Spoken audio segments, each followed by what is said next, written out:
নমস্কার, রিঙ্কি রান্নাঘরে সকলকে স্বাগত। আজকে আমি শেয়ার করব একটা দারুণ হেলদি আর টেস্টি ইডলির রেসিপি। এই সুস্বাদু হেলদি আর টেস্টি খাবারটা একবার খেলে মনে হবে যেন রোজই খাই। ইডলিটার সাথে খাওয়ার মতো একটা চাটনির রেসিপিও সাথে শেয়ার করে দিচ্ছি।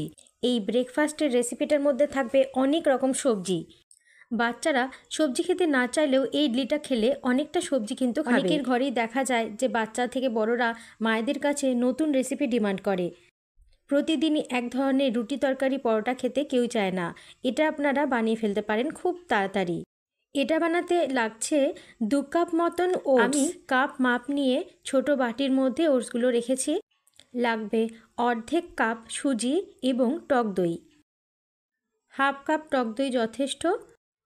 আমি একটা কড়াইয়ের মধ্যে ওটসগুলোকে একটুখানি শুকনো খোলায় ভেজে নেব।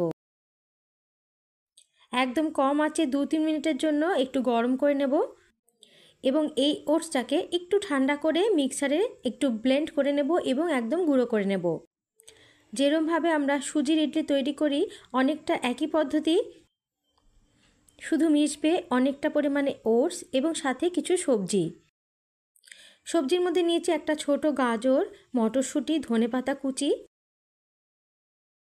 আর কিছু পরিমাণ বিনসকে টুকরো করে কেটে নিয়েছি। ফোড়নের জন্য লাগবে নুন, হলুদ, সর্ষে আর মটর ডাল দিয়েছি। আপনারা চাইলে অড়হর ডালও দিতে পারেন, সাথে কয়েকটা বিউলির ডালও দিতে পারেন। আমি কিন্তু বিভিন্ন রকমের ডাল দিয়েই করেছি, কখনো ছোলার ডাল, কখনো মটরের ডাল, কখনো অড়হর ডাল। সবকটা ডাল দিলেই খেতে একই রকম টেস্টি হয়। কড়াইয়ের মধ্যে 2 চামচ সর্ষের তেল গরম করে নিয়ে সমস্ত উপকরণ দিয়ে দিলাম। আমি দিয়ে দিয়েছি কারি পাতা, ডাল, সর্ষে, হলুদ এবং নুন। তো ডালটাকে একটুখানি ভেজে নেব। ডালটা একটুখানি মচমচে হয়ে যাবে। একটু মচমচে হয়ে গেলেই সবজিগুলোও দিয়ে দেব। কারি পাতা খাওয়া স্বাস্থ্যের জন্য অত্যন্ত উপকারী এবং একটা অন্যরকম টেস্ট আনে, সেই জন্য কারি পাতাটা অবশ্যই দিতে হবে। যদি একান্তই হাতের কাছে না পান তাহলে নাও দিতে পারেন। এরপরে আপনি আপনার পছন্দের সবজিগুলো দিয়ে দেবেন। আমি এখানে দিয়ে দিয়েছি গাজর, মটরশুঁটি, বিনস এবং ধনেপাতা। আপনি চাইলে অল্প পরিমাণ ক্যাপসিকাম কুচিও দিতে পারেন। সব কিছুকে কম আঁচে একদম নরম করে নেব, একটু ভেজে নেব। মিক্সার জারের মধ্যে ওটসটাকে খুব ভালোভাবে গুঁড়ো করে নিতে হবে। একটা বাটির মধ্যে আমি গুঁড়ো করা ওটসটা নিয়ে নেব। পুরো ওটসটা ব্যবহার করতে না চাইলে মোটামুটি 1 কাপ মতন ওটস দিয়ে রেসিপিটা বানাতে পারেন। বাকি গুঁড়ো করা ওটসটা একটা কৌটোর মধ্যে রেখে দেবেন। এর মধ্যে দিয়ে দিলাম হাফ কাপ মতন সুজি এবং 4 চামচ মতন টক দই। মোটামুটি বড় চামচের 4 চামচ মতন টক দই কাপ পরিমাণ হাফ কাপ দিয়ে আমি দিয়ে দিয়েছি। এরই মধ্যে সামান্য একটু নুন দিয়ে দিলাম। ছোট চামচের 1 চামচ নুন দিলেই যথেষ্ট। নুনের পরিমাণটা কম বেশি নিজের আন্দাজে দিতে হবে। মোটামুটি 1 গ্লাস মতন জল লাগবে। প্রথমে আমি অল্পই জল দিচ্ছি, পরে লাগলে আরেকটু মিশিয়ে দেব। অল্প অল্প করে জল মেশালেই ভালো। এরপরে সমস্ত মিক্সচারটাকে খুব ভালোভাবে মিশিয়ে নিতে হবে, কোথাও যেন কোনো রকম দলা না থাকে। ডান দিক বাম দিক করে ক্লকওয়াইজ অ্যান্টি ক্লকওয়াইজ ভালোভাবে আমি মিশিয়ে নেব বেশ কিছুক্ষণ সময় ধরে। এরপরে এর মধ্যে ভেজে রাখা মশলাগুলো আমি মিশিয়ে দেব। এর মধ্যে দিয়ে দেব সামান্য একটু হলুদ কালারের জন্য। সাথে দিয়ে দিতে হবে সামান্য একটু শুকনো লঙ্কার গুঁড়ো, অথবা আপনারা কাশ্মীরি লঙ্কার গুঁড়োও দিতে পারেন।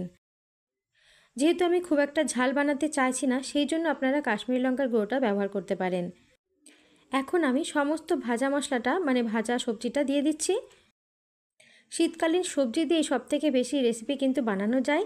চেষ্টা করব নতুন নতুন রেসিপি আপনাদের সাথে শেয়ার করার। যেহেতু সুজি অনেকটা পরিমাণে জলটাকে পুরো টেনে নেয়, সেই জন্য অল্প অল্প জল মেশাতে হবে এবং ব্যাটারটা যাতে খুব বেশি পাতলা না হয়ে যায় আবার খুব বেশি ঘনও না হয়ে যায় সেদিকে একটু লক্ষ্য রাখতে হবে। খুব ভালো করে সব কিছুকে মিশিয়ে নিতে হবে।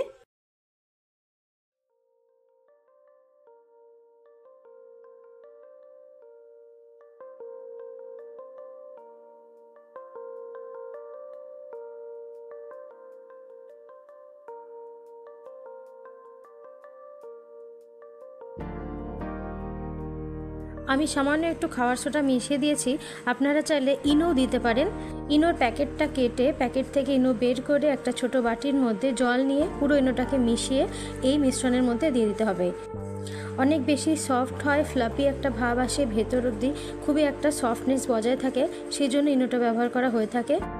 এই মিশ্রণটাকে আমি 5 থেকে 10 মিনিটের জন্য ঢাকা দিয়ে রেখে দেব। আপনারা চাইলে একটু বেশি সময় ধরেও রাখতে পারেন, 20 থেকে 25 মিনিট বা 30 মিনিট, তাতে অনেক বেশি সফট ইডলি তৈরি হয়। একটু সময় ধরে ঢাকা দিয়ে রাখলে সুজিটা জলের সাথে মিশে নরম হয়ে যায়, ফলে একটা সফট ইডলি তৈরি হয়ে যাবে। ইডলি বানানোর এই পাত্রটার ওপরে আমি সামান্য পরিমাণে তেল মিশিয়ে দিয়েছি, আমি সাদা তেলই দিয়েছি।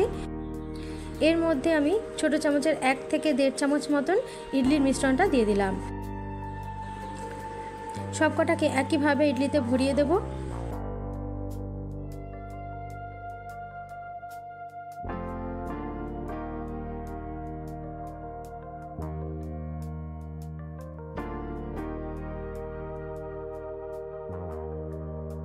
মোটামুটি 1 কাপ মতন জল আমি ইডলি মেকারের মধ্যে দিয়ে দিয়েছি।